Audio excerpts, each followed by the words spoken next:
Salut à tous, j'espère que vous allez bien. Alors aujourd'hui on va faire un petit tour du côté de l'actu, puisqu'on a eu la fuite des performances et des tarifs du refresh de RDNA 2. On a aussi pas mal d'autres news du côté du LHR, de Nvidia également.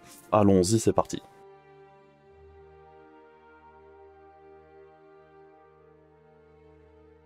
Et donc on commence avec Asus qui nous sort un GPU en partenariat avec Noctua, donc c'est la deuxième fois qu'ils nous font ce type de partenariat. Il y a quelques mois, on avait eu une 3070 Noctua édition, et bien ici, Asus va nous sortir une 3080 Noctua édition. Alors je vous avoue que l'intérêt de la chose aussi tard dans la génération, encore une fois, ça me laisse un petit peu perplexe.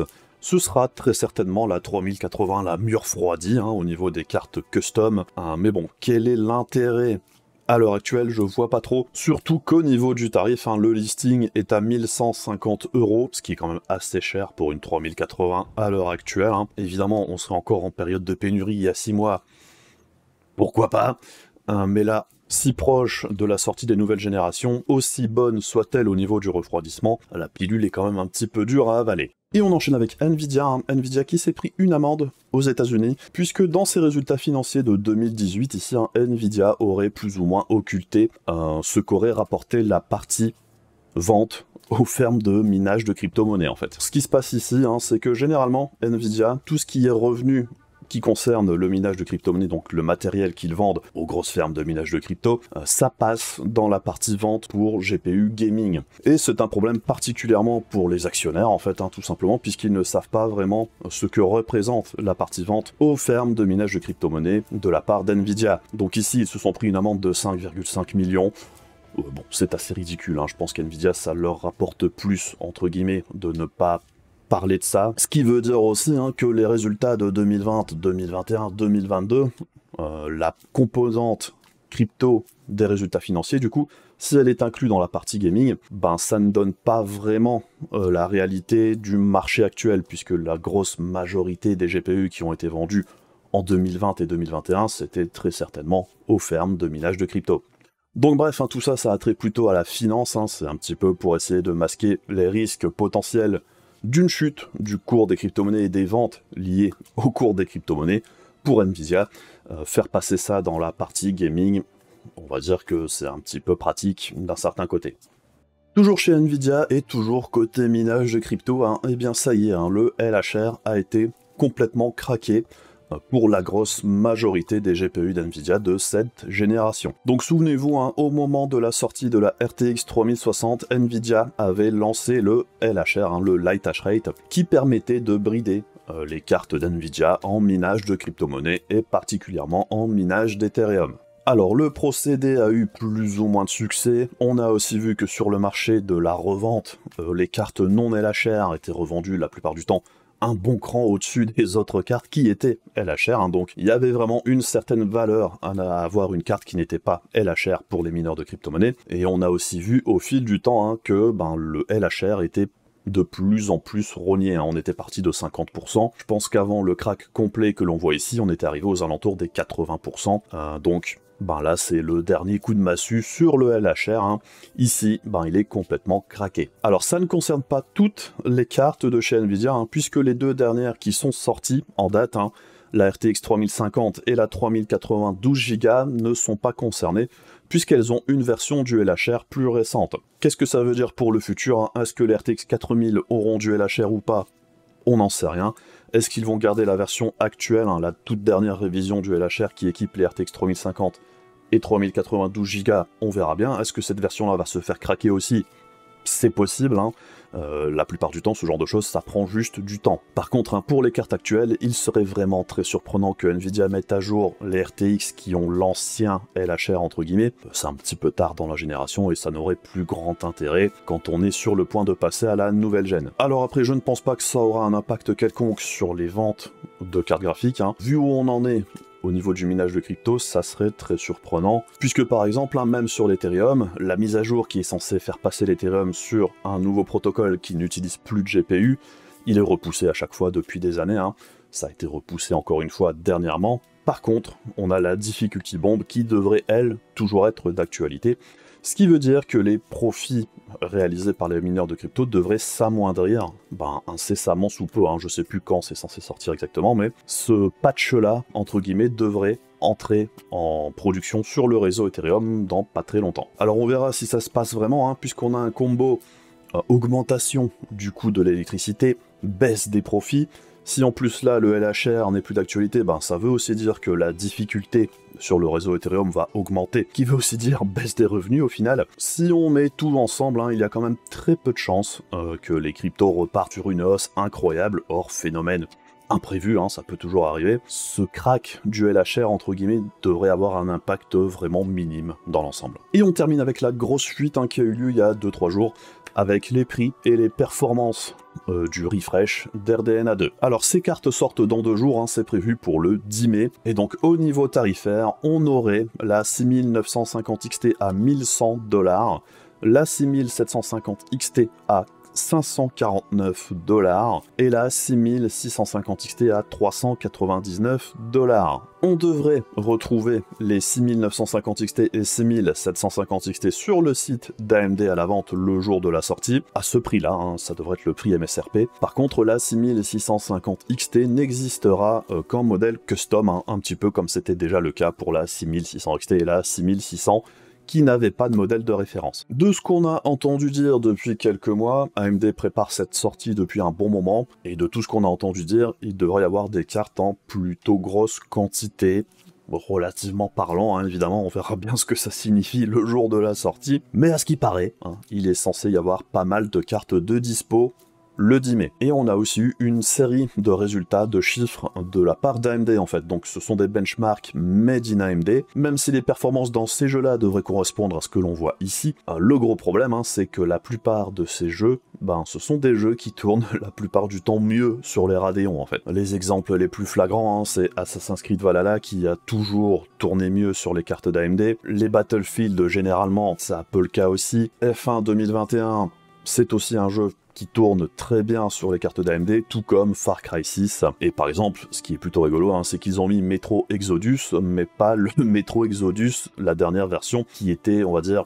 plutôt orienté ray tracing et qui du coup performe beaucoup mieux sur les cartes d'NVIDIA. Et donc, en faisant les moyennes, la 6950 XT serait 4% plus rapide que la 6900 XT, et la 6950 XT serait plus rapide de 11% par rapport à la RTX 3090. Évidemment, sur ce panel de jeux, c'est probablement le cas.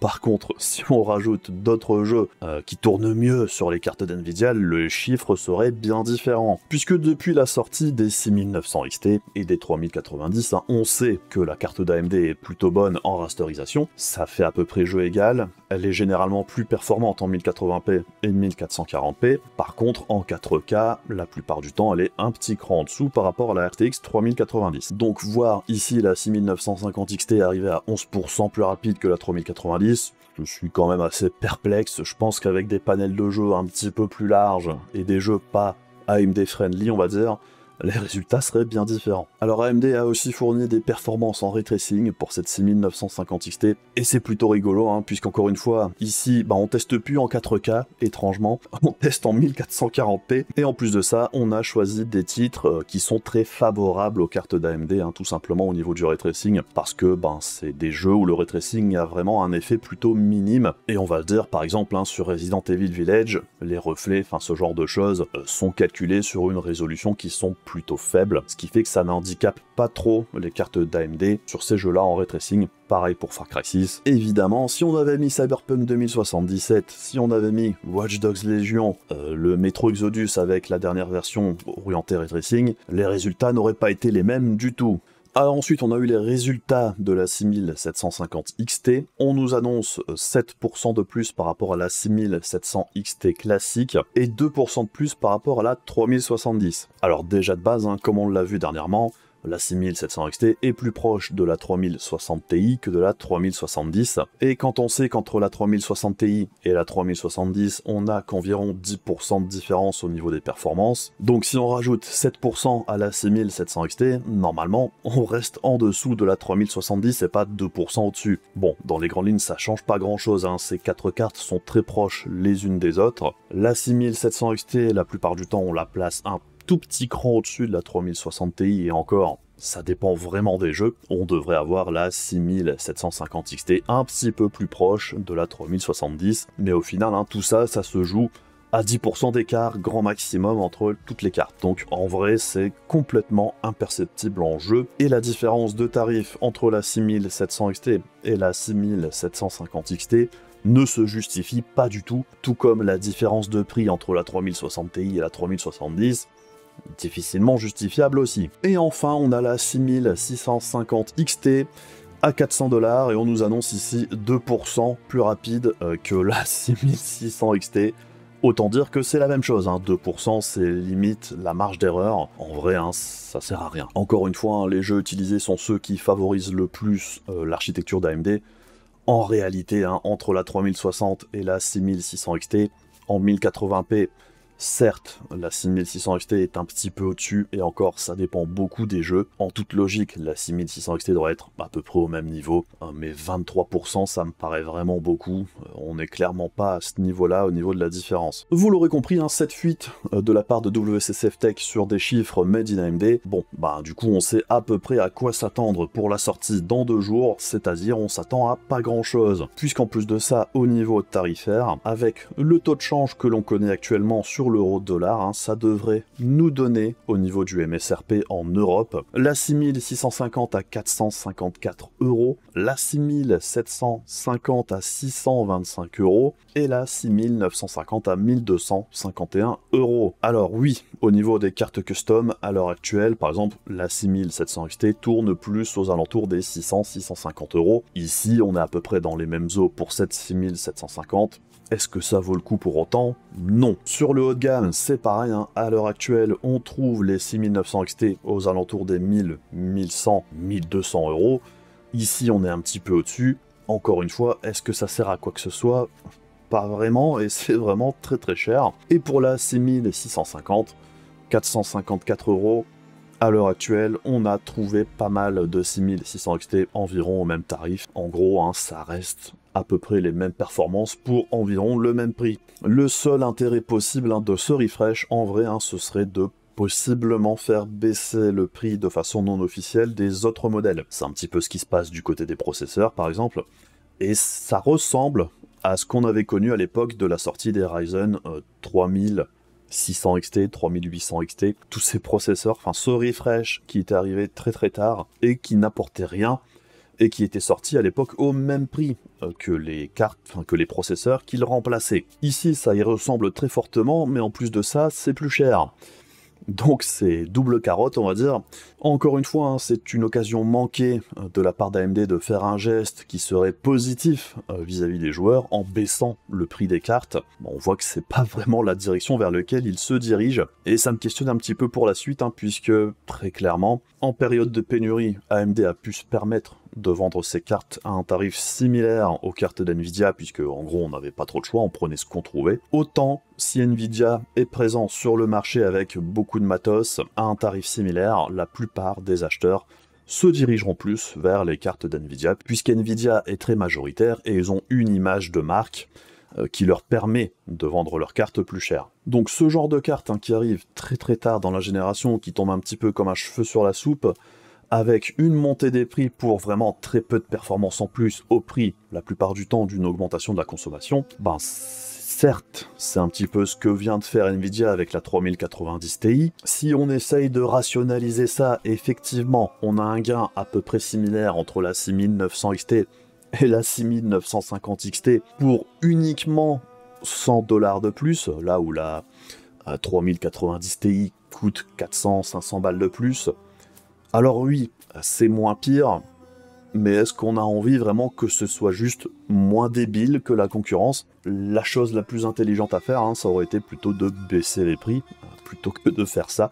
Puisque honnêtement, qui va acheter une 6950 XT à l'heure actuelle à ce tarif-là? D'autant plus qu'avec le lancement de la 3090 Ti, on a très clairement vu que le marché n'avait pas spécialement envie de cette carte à ce prix-là. 3090 Ti, on va dire qu'il n'y a pas eu grand monde qui s'est jeté dessus.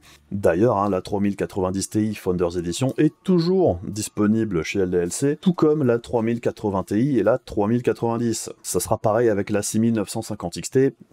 personne n'en voudra vraiment. Donc bref, même avant de voir les tests des sites habituels, j'ai envie de dire, n'achetez pas ces cartes, tout simplement, elles n'ont aucun intérêt, à part si vous les touchez vraiment à un prix très très intéressant, elles servent à rien. Et c'est tout pour moi pour aujourd'hui. Comme d'habitude, si vous voulez soutenir la chaîne, n'hésitez pas à faire les trucs casse-couilles de YouTube. On se retrouve très très vite pour d'autres vidéos. Je vous fais des bisous, je vous dis à la prochaine, salut!